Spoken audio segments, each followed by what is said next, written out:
महाजन शिक्षाचार्य, एकलव्य विश्वविद्यालय दमोह मध्य प्रदेश, संस्कृत विभाग से आज हम समस्त शोधार्थियों के मध्य में शोध प्रबंध की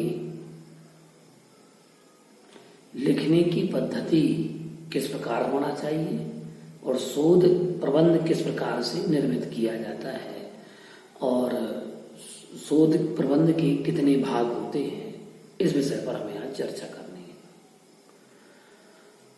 शोध प्रबंध के शीर्षक में कोई समस्या अवश्य चिन्हित होना चाहिए। यथासंभव शीर्षक को संक्षिप्त ही रखना चाहिए। वह ऐसा होना चाहिए जो शोध वस्तु जिससे स्पष्ट होती रहे।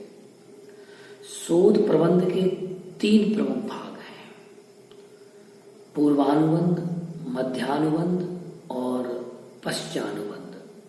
श्लोक में कहा भी गया है, त्रिधा विभाज्यताम बंधा पूर्वा मध्यश्च पश्चकः अत्र पूर्वानुबंधस्य प्राक् कथनेन युज्यते कस्यचित् प्रशंसा व निंदा विज्ञापनात्मिका विषयो अनुक्रमो लेख्या परिच्छेदान शीर्षकै।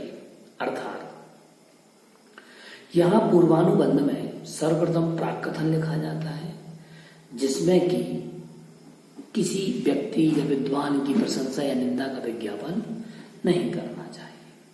पूर्वानुबंध में विषय सूची लिखनी चाहिए, जिसमें अध्यायों और उप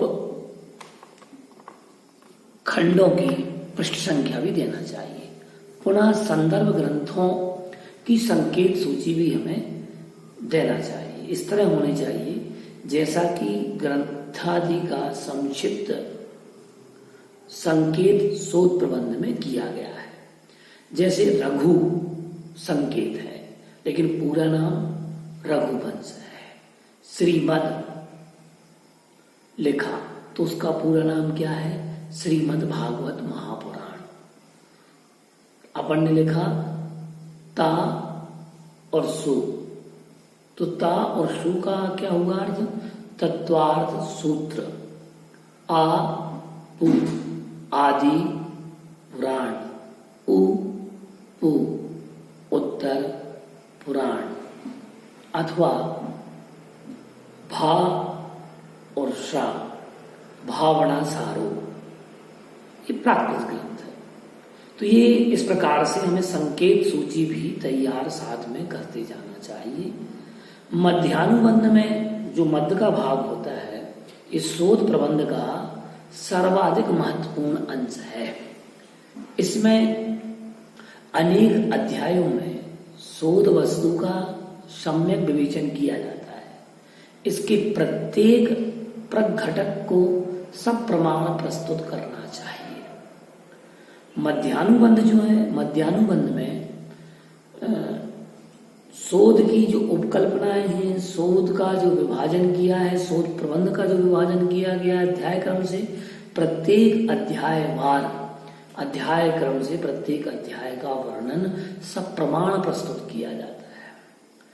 और संदर्भों में ग्रंथादि के संकेत की दृष्टि से यदि बिना व्यवधान के एक ही ग्रंथ द्वारा उद्धृत किया गया है, मान लो किसी ग्रंथ को बार बार उसी के रेफरेंस हमने लिए हैं, तो उस स्थान पर क्या हम बार बार ग्रंथों का उल्लेख करेंगे? नहीं, क्योंकि कहा है वर्णानुक्रमे क्रम रूपेण ग्रंथानां स्याद व्यवस्थिति ग्रंथाकारस्तथा स्थानं ततो वर्ष प्रकाशने। तात्पर्य यह है कि वहां पर हम क्या करें, एक ग्रंथ संदर्भो व्यवहृते भवेत् पुनः तदा तत्रैव संकेतम कृत्वा पृष्ठादि लिखिता। संदर्भ ग्रंथों में क्या करें, वहां तत्रैव लिख दें, तथैव लिख दें, अथवा वही लिख दें। संकेत किया जा सकता है, लेकिन ध्यान ये रहे कि वहां पृष्ठादि लिखिता, वहां पृष्ठ का उल्लेख करना अनिवार्य है। ऐसा ना हो कि आपने वही लिख दिया, जैसे तत्वार सूत्र उठाया अथवा हमने अष्टाध्यायी उठाया, तो अष्टाध्यायी का अध्याय डाला और फिर क्रम से क्या कर दिया, अध्याय और उसका पृष्ठ क्रमांक। अगर वही अध्याय चल रहा है तो केवल पृष्ठ क्रमांक डाले। तो इस क्रम से हमें संदर्भ ग्रंथ में जो संदर्भ हम ले रहे हैं जिन ग्रंथ का, अगर वही बार बार रिपीटेड हो रहा है, पुनः पुनः आ रहा है, तो हम क्या लिखते हैं कि तत्रैव तथैव वही, ये संकेत किया जाता है कि पृष्ठ संख्या अनिवार्य है। फिर कह रहे अकारादि क्रम से ग्रंथों के नाम व्यवस्थित करना चाहिए।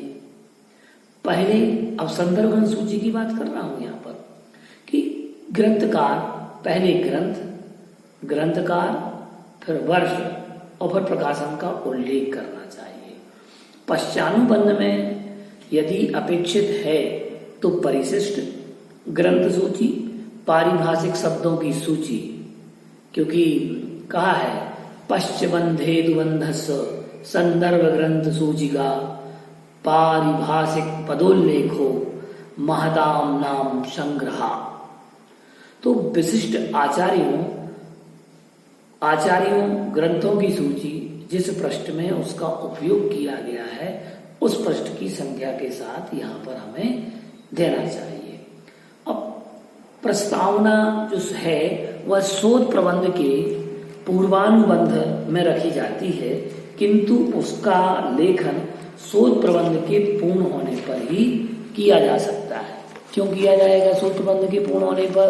क्योंकि जब तक प्रस्तावना कैसे तैयार होगी भाई, जब आपका शोध प्रबंध ले जाएगा तब तो प्रस्तावना लिखी जाएगी, क्योंकि प्रस्तावना में शोध प्रबंध में कहाँ क्या लिखा गया है यह और वह किस प्रकार है, इसका संक्षेप में संकेत करना आवश्यक है।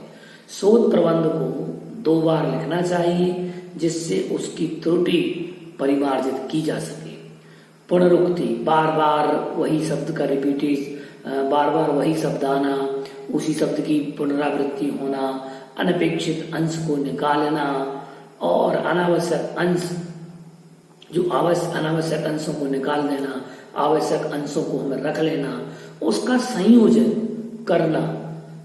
तो करना दोबारा से, जब हम बार बार पढ़ेंगे तब दोबारा हम उसका अध्ययन करेंगे तो हमें त्रुटियां पता चलेंगी। जैसे कि शोध प्रबंध के एक अक्षर को ठीक से, एक अक्षर को ठीक से लिखना चाहिए। एक अंश है और एक अंश है, तो कहीं अंश के स्थान पर अंश ना हो जाए, रक्षतु के स्थान पर भक्षतु ना हो जाए। और इस प्रकार से ऐसे कई शब्दावलियां हैं जिन शब्दों के स्थान पर आजकल चूंकि कंप्यूटर पे हम टाइप करवाते हैं और हम एक सिस्टम से दूसरे सिस्टम पर ले जाते हैं सिस्टम पर, तो शा में अंतर आ जाता है, शा और शा में अंतर आता है। तो वो शब्द रक्षतु भक्षतु का अंतर ना हो जाए, भा भा आदि का अंतर ना हो, उससे शब्दों का अर्थ अनर्थ में बदल सकता है। जैसे रक्षतु का अर्थ होता है रक्षा करना और भक्षतु का अर्थ होता है भक्षण करना, तो दोनों के अर्थ में परिवर्तन है।